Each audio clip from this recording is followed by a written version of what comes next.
जिस दिलशाद हुसैन को लेकर ये दावे किए जा रहे थे कि उसने एक नाबालिग लड़की के साथ दुष्कर्म किया है, उसका अपहरण किया है, उसके बाद उसके पिता भागवत निषाद ने उसे कचहरी में गोली मार दी, उसको लेकर एक नई खबर आई है।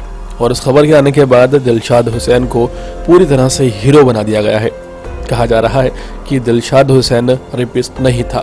कहा जा रहा है कि दिलशाद हुसैन के साथ ऑनर किलिंग हुई है। कहा यह भी जा रहा है कि लड़की बालिग थी। गोरखपुर के दीवानी कचहरी के बाहर हुए गोलीकांड का अब एक नया मोड़ सामने आ गया है और कुछ तस्वीरें सामने आई जिसके बाद कई सवाल उठ रहे हैं। पहला सवाल ये है कि अगर दिलशाद हुसैन हिंदू लड़का बन गया था तो फिर आखिर लड़की के पिता को समस्या ही क्या हो सकती थी। उनके लिए तो खुशी की बात होनी चाहिए थी कि लड़का हिंदू हो गया है।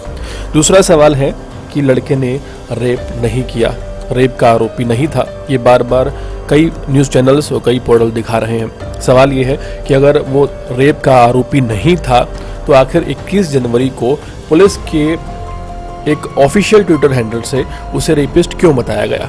अगर पुलिस ये कह रही है कि वो दोषी है तो इसका मतलब दोषी है। तीसरा और सबसे बड़ा सवाल है लड़की की उम्र को लेकर। लगातार कुछ डॉक्यूमेंट सामने आए जिसमें बताया जा रहा है कि लड़की की उम्र 21 साल है। एक मैरिज सर्टिफिकेट आर्य समाज मंदिर का जो कि हैदराबाद का है उसे आप स्क्रीन पर देख पा रहे होंगे। इसी को लेकर दावा किया जा रहा है कि लड़की के पिता ने ऑनर किलिंग की है। लड़की बालिग थी और लड़की की शादी से लड़की का पिता खुश नहीं था, इसलिए उसने दिलशाद हुसैन वल दिलराज, जो कि हिंदू नाम बताया जा रहा है, उसे मार डाला। पहला सवाल तो इस बात को लेकर है कि सिर्फ एक मैरिज सर्टिफिकेट में उपनाम दिलराज लगा लेने से किसी का धर्म नहीं बदल जाता। और उसके बाद अगर लड़के ने धर्म बदल ही लिया था, उसने अपने किसी भी दस्तावेज में अपना नाम क्यों नहीं चेंज किया। सिर्फ एक आर्य समाज मंदिर के मैरिज सर्टिफिकेट पर नाम बदलने से कोई हिंदू नहीं हो जाता।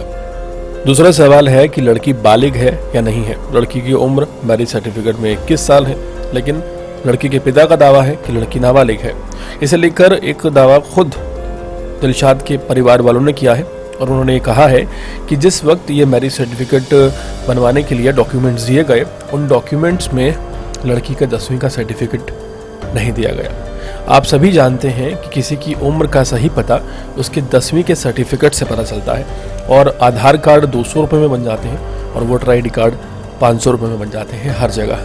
तो ऐसे में सबसे ज़रूरी दस्तावेज लड़की का 10वीं का सर्टिफिकेट था, आखिर वो इस्तेमाल क्यों नहीं किया गया और उसके अंदर उम्र 21 साल क्यों नहीं। आज कई लोग ये कहकर कि ऑनर किलिंग हुई है एक ऐसे शख्स को जो कि गलत है सपोर्ट कर रहे हैं और हीरो बनाने की कोशिश कर रहे हैं। लेकिन सोचिए कि आखिर क्या रीज़न रहा कि एक सेवानिवृत्त शख्स को जो कि BSF का जवान है उसे ये कहना पड़ा कि मैं अपनी ज़िंदगी ख़त्म कर देता अगर मैं उसे ना मारता। और सवाल ये भी है कि अगर जो भागवत निषाद हैं उन्हें एक हिंदू दामाद मिल जाता तो आखिर वो ऐसा स्टेप क्यों उठाते। कई सवाल हैं जिनके जवाब अभी बाकी हैं। हालांकि हीरो बनाने की कोशिश कर दी गई है दिलशाद हुसैन को, लेकिन सच्चाई नहीं छुपती। सवाल ये भी है कि सिर्फ उपनाम दिलराज लगा लेने से क्या कोई हिंदू हो जाता है।